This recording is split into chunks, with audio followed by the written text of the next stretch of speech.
A major winter weather system is developing across the United States, and the contrast in conditions right now tells us exactly why this is about to be significant. Right now, across the Gulf Coast from Texas through Louisiana and into Mississippi, conditions have been warm and humid, temperatures running 10 to 15 degrees above normal. Mississippi saw severe weather and tornado warnings earlier today. That warm, unstable air mass has been sitting over the region for days. In South Carolina, it's been rainy, near record warmth this week. Multiple days of precipitation. That changes dramatically starting Friday. Central Missouri has been quiet. Temperatures hovering around 40 degrees. Calm conditions. Almost boring for anyone tracking winter weather. That extended mild spell ends next week when the pattern completely flips. Compare that to the high plains. Eastern Colorado saw temperatures drop to 17 degrees this morning. Wind chills down to 5 degrees. That's the Arctic air we need to discuss.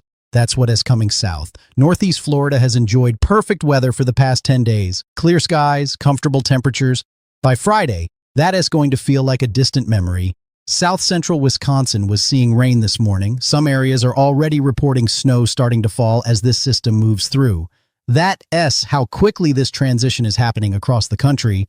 This is shaping up to be the most significant winter weather event of the season so far. Heavy snow, potentially crippling ice, and historic cold temperatures, all three elements converging at once. Let's break down what's happening meteorologically and what you need to know. The setup is unusual. This isn't a typical winter storm driven by a low-pressure system tracking across the country. What we are seeing is a massive high-pressure system moving out of Canada. This high-pressure system is unprecedented in its strength and southern reach.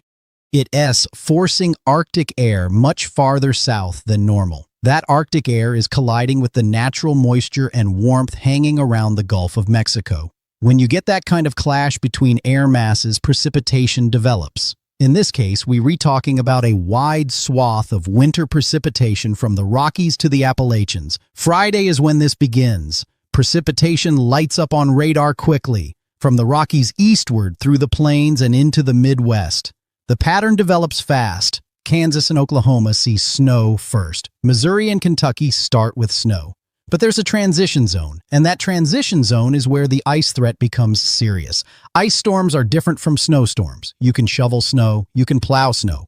Ice accumulation shuts everything down. Power lines come down under the weight. Trees split and fall. Roads become impassable. And when we're talking about potentially 3/4 of an inch to over an inch of ice accumulation, we're talking about catastrophic impacts.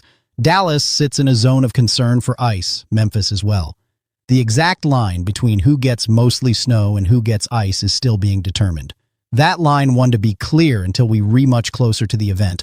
Probably not until Thursday at the earliest. If you are anywhere in the region from eastern Oklahoma through Arkansas, western Tennessee, northern Mississippi, northern Alabama, you need to be paying attention. The potential for significant icing exists. Saturday into Sunday, the system intensifies and moves east. The Weather Prediction Center has issued a rare widespread 15 to 30% probability of winter storm. If a higher category existed, this would qualify. That tells you something about the confidence level in significant impacts. The purple shaded areas on the Outlook maps show where peak impacts are most likely. Greatest potential for severe winter weather, both from snow and ice accumulation. Generally speaking, the farther north you are in the affected zone, the more likely you see primarily snow. The farther south, the higher the chance of freezing rain and sleet mixing in. Little Rock, Memphis, Huntsville, potentially areas in the Appalachian Mountains near Asheville. All areas where ice could be a major factor. But I want to be clear, these areas could also end up with a foot of snow and no ice if the setup shifts even slightly. The ice line could end up farther south. This is a large-scale event. The potential impact zone is huge. Someone is going to see a significant ice storm from this system. Let's hope it's not you. But be aware that the farther south you are in the affected region, the higher that probability becomes. Sunday into Monday, icing problems potentially continue farther south in the Carolinas, but the ice threat diminishes as you move north and east. The Mid-Atlantic region looks like primarily a snow event. Potentially significant snow, maybe even extending up into New England depending on how the system tracks. The models are still showing some variance in how this affects the East Coast. Some solutions show the storm skirting offshore and exiting quickly. That would mean less snow for the Northeast. Other models strengthen the system and bring it up the coast. Anyone who's lived on the East Coast knows what that means. That S when you get buried. Let's talk about the meteorology in more detail. This is a textbook battle zone setup. Arctic air surging southward, but it is not even attached to a traditional low-pressure system.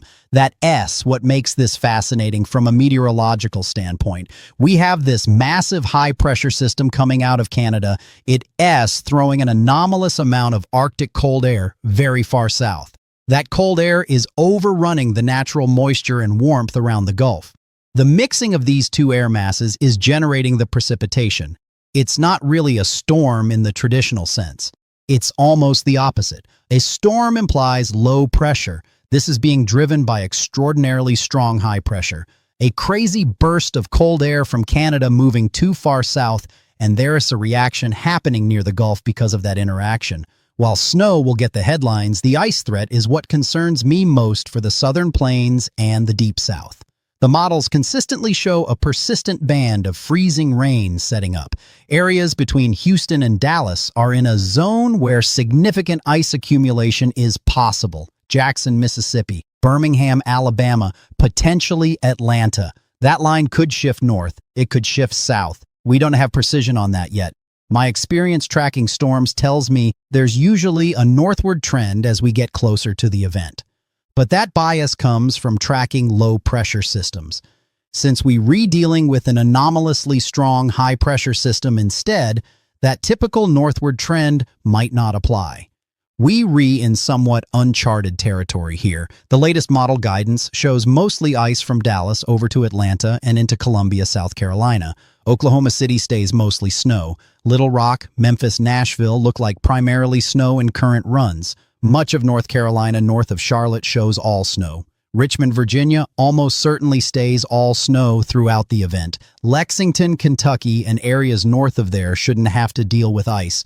It is south of that line where the question remains. What an incredible looking system on the models. The pattern is textbook for a major winter weather event. Even if the storm doesn't curl up the coast, the mid-Atlantic region is going to see significant snow. That much is clear. Snow accumulation forecasts. Everyone wants numbers. Early indications suggest widespread 6 to 8 inches is likely. Some locations could see 14 inches or more. The national blend of models, which averages all the major forecast models together, paints a significant bullseye in North Carolina and Virginia. Richmond, Virginia sits right in the center of that bullseye. The blend shows 17 inches of snow. That is an average between all the models. Richmond, if you are a snow lover, this is shaping up to be a good scenario for you. The reason the averages are so high in that area is consistency. All the models are hitting that region with significant snow. It's less consistent seeing snow make it all the way into the Northeast. Less consistent seeing all snow in some other areas. Some models develop a dry slot. Some show ice and rain pushing farther north. But right there in central Virginia, the consistency is remarkable. At the end of the day, there will be a widespread band of a foot or more of snow. That's almost certain. The question is exactly where that band sets up. Is it where the models show now, 100 miles north, 100 miles south? That's what we need to figure out over the next day or two. The current blend shows 7 inches for New York City, 7 inches in the Pikeville area, Nashville 7 inches, Knoxville 10 inches, Clarksville, Tennessee 5.6 inches, Memphis 5.3, Little Rock 5 inches. These are averages, so they represent relatively conservative forecasts. I think some places in Tennessee and Arkansas will exceed a foot of snow. We just don't know which areas yet. There's another significant bullseye back in the panhandles of Oklahoma and Texas, extending up into Kansas. That bullseye exists partly because this is the first area to be affected. The models have better data on what happens first. 8 to 9 inches of snow looks likely for Woodward, Oklahoma. Tomorrow and the next day, we'll have enough data to fine-tune these numbers, to give you ranges, 12 to 24 inches possible in Richmond, 4 to 8 in Memphis, that level of detail. Right now, we are still far enough out that I don't want to lock in specific numbers. This is going to change as we get more model runs. I am not showing ice accumulation maps yet, but understand this. On the southern edge of the snow accumulation forecasts, where the totals start to taper off, that S where the ice threat is highest. Some models show over an inch of ice accumulation in Atlanta. over 2 inches in Fayetteville, North Carolina, significant ice in Dallas. It is possible that all 3 of those cities see a crippling ice storm with accumulations over 3/4 of an inch. If that happens, this becomes a catastrophic event. I am not advertising that scenario heavily yet because of how quickly forecasts can change. If we focus too much on worst-case ice scenarios right now and then the track shifts, people might think we are fear-mongering. Then they might not listen during the next ice storm when it actually develops that way. I am waiting until tomorrow or the next day when the data solidifies before showing potential icing scenarios in detail. But if what S showing up in the models right now continues to show up, we are going to have a serious problem. Here is why the ice threat is so concerning beyond the normal ice storm impacts. Ice accumulations come with power outages. Trees and power lines come down. We all know that. But this winter storm is unusual because of what S driving it. That high-pressure system forcing Arctic air south is going to settle over the southeast. If an ice storm knocks out power for millions of people in the deep south, the temperatures they'll be dealing with are historic. Low temperatures on Tuesday morning when power might be out could reach -10 degrees Fahrenheit in Huntsville, Alabama. That is not wind chill. That's the actual raw temperature. It will be colder in Huntsville than in parts of Canada. Let that sink in. We've got this massive pool of cold air settling in because of the high-pressure system.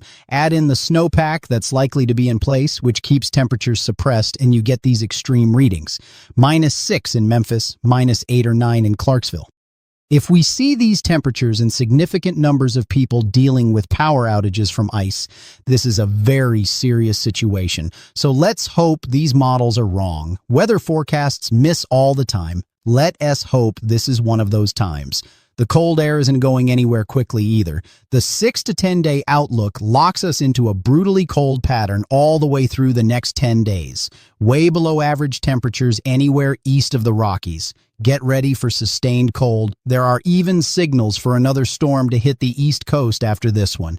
Winter is here, no question about it. Maryland, I know many of you have been waiting for snow. 2 years without a major snowstorm in some areas. This pattern has potential, but I am not going to promise anything until we see how the system develops. The trend over the next 48 hours will tell us a lot. For those in areas that Don T typically deal with extreme cold, particularly Florida and the Gulf Coast, this is unusual weather for you. Most people in those regions, Don T, own heavy winter coats. That S completely understandable. Multiple thin layers work better than trying to find a parka at the last minute. Dress in layers. Protect exposed skin if you have to go outside. If your car gets stuck in snow, cat litter under the tires increases traction. Better than sand in many cases, costs $3, works like a charm. Many of you probably already know that trick. Don T, just shovel once if you're in a heavy snow area. You'll need to do it multiple times during the event. Or better yet, wait until the snowfall ends on Sunday evening if you can. Save yourself the extra work. Leave water dripping from faucets if temperatures in your area are forecast to go below freezing for an extended period. Moving water is harder to freeze. If your pipes start sputtering, the water is already starting to freeze. An extra few dollars on your water bill is much more manageable than dealing with a burst pipe. For those with fireplaces or wood stoves, make sure you restocked up on firewood now. If you lose power, that becomes your primary heat source. Don T, wait until Friday to think about that. If you use a generator during power outages, make sure it is set up properly with adequate ventilation. Carbon monoxide poisoning is deadly. Never run a generator indoors or in an enclosed space. Every winter we see preventable deaths from improper generator use. Check on elderly neighbors. Make sure they have what they need: heat, food, medication. Older folks are more vulnerable to extreme cold. A quick check-in can make a huge difference. Bring pets inside. If that is absolutely not possible, make sure they have adequate shelter from wind and precipitation. Fresh water that won't freeze. Extra bedding. Animals suffer in extreme cold just like people do. Stock up on non-perishable food. Not because this is the apocalypse, it is not, but if you lose power or roads become impassable for a few days, you want to have supplies on hand. Canned goods, peanut butter, crackers. Things that Don T require cooking. Fill your vehicle's gas tank. Keep it above half full throughout the event. If you need to leave quickly, or if you need to run your vehicle for heat, you don't want to be searching for an open gas station. Charge all your devices. Phones, tablets, portable chargers. If power goes out, you want a way to stay informed and communicate. For those in ice-prone areas, there's not much you can do to prevent ice accumulation. You can salt your driveway in advance like you can with snow. Ice happens or it doesn't based on the temperature profile. The best preparation is being ready for power outages and staying off the roads. If you absolutely must drive during or immediately after an ice storm, understand that it's incredibly dangerous. Ice on roads is nearly invisible. Black ice forms on bridges and overpasses first. Four-wheel drive doesn't help on ice. Nothing helps on ice except staying home. The back-and-forth temperature pattern across the Gulf Coast over the past few weeks has been rough on people. One day 70 degrees, next day 40, then back up again. People have been dealing with sinus issues, migraines, general illness. That temperature whiplash ends Wednesday when sustained cold moves in. At least it will be consistent, even if consistently cold. This pattern is historic in its scope and potential severity. Many of you remember the blizzard of '93, the superstorm. That was a similar setup with Arctic air colliding with Gulf moisture. The impacts were widespread and severe. This has some of those same characteristics. The ice storm of '94 in the south. Some of you went without power for weeks, trees down everywhere. That's the ice storm nightmare scenario. Let's hope we don't see that repeat. The difference now is we have better forecasting tools, better warning systems, more time to prepare. Use that time wisely. Don't wait until Friday afternoon to think about what you might need. For truckers and anyone who has to be on the roads professionally, this is going to be a challenging period. Ice and sleet are the worst conditions for commercial vehicles. Texas, Louisiana, Arkansas often see the worst of it in these setups. Keep the rubber side down. Don't be a hero. If conditions are bad, find a safe place to wait it out. The Memphis power grid has been a concern in past ice storms. If Memphis sees significant icing, there's potential for widespread outages. And Memphis residents aren't equipped for extreme cold like communities farther north. This could be catastrophic for that city specifically. Knoxville tends to get ice storms in the valley. If you're in Knoxville, you've been through this before. You know the drill. This one could be significant if it sets up right. Texas and the power grid situation. After what happened in '21 with the freeze event, there's concern about whether the infrastructure can handle this. I hope lessons were learned. I hope the system is more robust now. We are about to find out. Little Rock typically sits right on the ice line in these events. Could go either way. Preparation is key there. Atlanta doesn't handle winter weather well, not because people are incompetent, but because the infrastructure isn't built for it. No salt trucks to speak of, limited plowing equipment. If Atlanta gets significant ice or snow, the city shuts down. That's just reality. Richmond, Virginia rarely sees snowfall like what's being forecast. If they actually get 15 to 17 inches, that's going to paralyze the city for a while. They don't have the equipment to handle that volume quickly. The Northeast has better infrastructure for snow removal.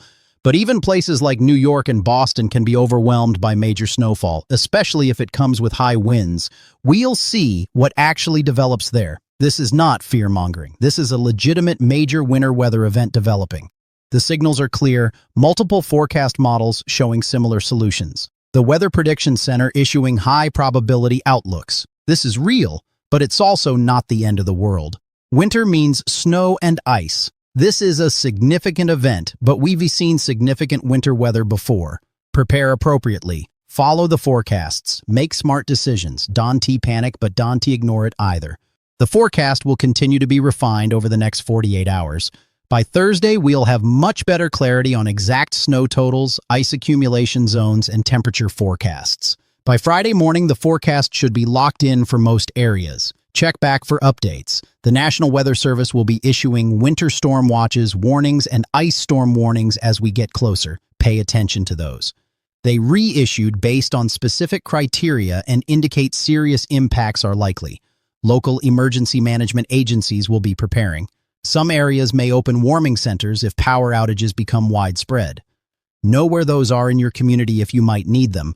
Schools will likely be closed in affected areas early next week. Some may close Friday as the storm approaches.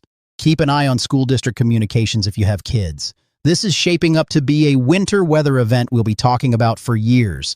The combination of heavy snow, potentially crippling ice, and historic cold all happening simultaneously creates a rare and dangerous situation.